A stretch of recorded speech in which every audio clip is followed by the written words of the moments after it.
பாருங்க, போய் டிவியை பாருங்க.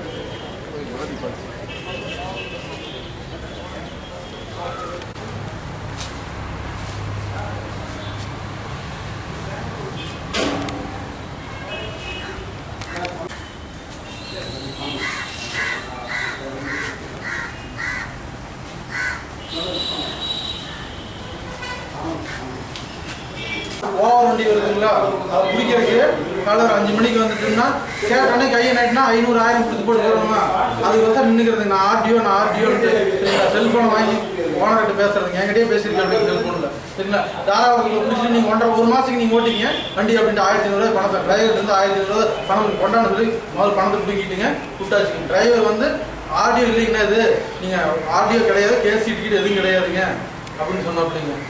அதுக்கப்புறம் ஒரு 10 நாளாக ஏற்றதாலும் இருந்துச்சு. போன வாரத்தில் இன்னொருத்தர் வண்டி பிடிச்சது இந்த பக்கத்தில் அவர் வண்டி முதல்ல 2 வண்டி பிடிச்சாப்பிள்ளைங்க.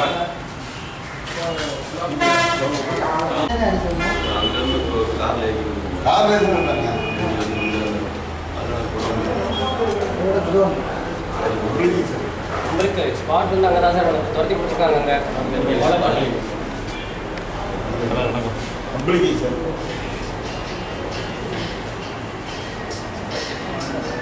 நம்மளுக்கு எந்த ஊரில் இந்த ஆஸ்பத்திரி கூட இருக்கு. அதான்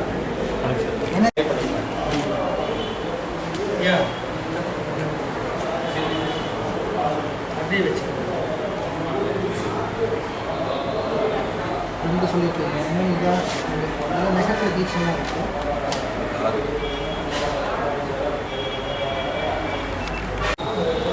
எத்தனை மணிக்கு ஆச்சு? 2 மணி. நீங்கள் இந்த ஹாஸ்பிட்டலுக்குள்ள வந்து 1/2 மணி நேரம்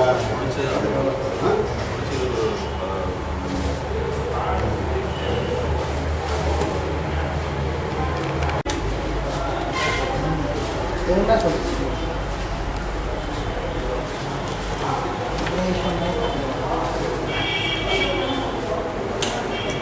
10 நாளைக்கு முன்னாடி நம்ம லாரி ஒன்று தாராபுரத்தில் குறுக்காட்டி நான் ஆர்டிஓ அப்படின்னு சொல்லிட்டு பைக்கில் வந்து குறுக்காட்டி ஆர்டிஓன்னு சொல்லி பணம் ஒரு 1500 வாங்கிட்டு நீ ஒரு மாதத்துக்கு ஓட்டிக்க அப்படின்னு சொல்லிட்டு போவாங்க. அப்புறம் ஏதோ ஏற்றத்தாலும் முன்ன பின்ன இருக்குங்க. அப்புறம் இந்த மாதிரி நாங்களும் அனுசரித்து போயிட்டுருப்போம். இதே வந்து வேலையாக போச்சு. ஆனால் டிரைவர் வந்து இது ஆர்டிஓ கிடையாதுங்க, சந்தேகமாக இருக்குது, என்ன கொஞ்சம் பாருங்கள் அப்படின்னு சொல்ல நாங்களும் 4 மணி 5 மணிக்கு பார்க்கலான்ட்டு இருக்கு. டிரைவர் போன வாரத்தில் ஒரு 4 நாளைக்கு முன்னாடி காரணப்பேட்டில் ராம்ஜெயம் வண்டின்னு சொல்லிட்டு ஒரு வண்டி, அவர் வண்டி பிடிச்சி 4000 ரூபா பணம் வாங்கிட்டானுங்க. இங்கே தாராபுரம் பஸ் ஸ்டாண்டு முன்னாடியே கொடுக்காட்டிங்க. நான் ஆர்டிஓ கேஸ் போட்டேன்னா நான் 20000 ரூபா வரும், 30000 ரூபா வரும், கொடுத்துட்டு போகிறேன் என்னன்னு மிரட்டி 4000 ரூபா பணத்தை வாங்கிட்டு போய்ட்டு இங்கேருந்து நாங்கள் போகிறக்குள்ள ஆளை எஸ்கேப் போயிட்டானுங்க. டிரைவர் சொன்னாப்புல இந்த மாதிரி ஆர்டிஓ இல்லைங்கன்னா பைக் எடுத்து அவன் பாட்டு போயிட்டானுங்க அப்படின்னாப்புல. சரின்ட்டு இது மாதிரி இன்னைக்கு காலையில் ஒரு 6:30 மணிக்கு டிரைவர் கூப்பிட்டோம். இந்த மாதிரினா மறுபடியும் அந்த ஆள் வந்திருக்கானுங்கன்னா வண்டி குறுக்காட்டுறானுங்கன்னா அப்படி வண்டி எந்த இடத்துல குறுக்காட்டினாங்க? அம்பிளிகை ஆஸ்பத்திரி முன்னாடி வண்டி குறுக்காட்டி பணம் வந்து கேட்குறேன் அப்படின்னு நீ இறங்கி போய் கூட நியாயம் பேசிட்டு நான் இங்கிருந்து நான் வந்துடுறேன் அப்படின்னு சொல்கிறேன். இங்கே ஓனர் வரேன்னு சொன்னோன்னே அவன் ஆள் தெரிஞ்சு வச்சு எஸ்கேப் ஆகிட்டானுங்க. இல்லை அப்புறம் குறுக்கு சந்தா போச்சு, அங்கே போய் எங்கேயும் போக முடியல. அப்புறம் ஊருக்காரர் எல்லாம் சேர்ந்து பிடிச்சி கொண்டு வந்து விசாரிச்சோம்னா எவ்வளோ லாரியில் எவ்வளோ மாதிரி கிட்டத்தட்ட எங்களுக்கு தெரிஞ்சு எங்கள் குரூப்லேயே 2 வண்டிங்க, காரணம்பாட்டில் தெரிஞ்சு ஒரு 4-5 வண்டிங்க. அப்புறம் அதுபோக டிஎல்எஸ்ன்னு தென்மலை லாரின்னு சொல்லிட்டு அவங்களுக்கு ஒரு 5-6 வண்டி ஓடுதுங்க. கிட்டத்தட்ட பார்த்தீங்கன்னா ஒரு 10-15 வண்டியில் பண்ணியிருக்கானுங்க. கரெக்டாக விவரமான டிரைவராக இருந்தாங்கன்னா ஆர்டிஓ நீ ஐடி கார்டை கூட அதை கூட இதை கூடன்னு கேட்டால் ஒன்றும் சொல்கிறதில்ல, சரி பார்த்து போய் இனிமேல் ஓவர் நீ ஏற்றி வரக்கூடாது அப்படின்னு சொல்லி போட்டு போயிடுறதுங்க. அதே வந்து யாரும் ஒன்றும் தெரியாத புது டிரைவராக இருந்தானா கொண்டா 100 கூட யாரும் என்ன சோப்புலுக்கு புறத்தி வாங்கிக்கிறதுங்க. வாங்கிட்டு சொல்லி தாட்டு ஆளை பிடிச்சி பல்லடம் போலீஸ் ஸ்டேஷன் கொண்டு படிச்சுட்டுங்க. Right, okay.